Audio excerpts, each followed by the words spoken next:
ng UNTV News and Rescue Team ang isang lalaki matapos maaksidente sa sinasakyan nitong motorsiklo sa Caloocan City kagabi. Narito ang hataw na balita ni Maki Libradilla live. Yes, Maki.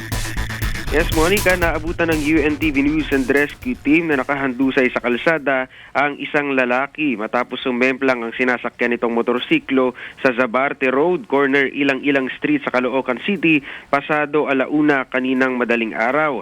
Dahil dito, agad na nilapatan ng paunang lunas ang biktima na nagtamo ng sugat sa bibig. Hindi rin ito makatayo dahil sa iniindang pananakit ng katawan, kaya agad na itong dinala ng Caloocan Rescue Team sa pinakamalapit na ospital.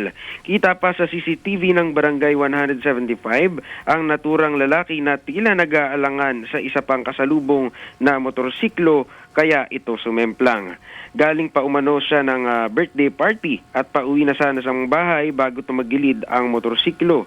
Nadiskubre ng mga tauhan ng barangay ang isang bote ng alak sa loob ng kanyang bag. Ayon pa sa barangay, accident prone ang lugar dahil kurbada at pababa ang daan kung kaya't kinakailangan ng iba yung pag-iingat. Yan munang latest, balik sa iyo, Monica. Maraming salamat sa iyo, Maki Libradilla live mula sa Caloocan City.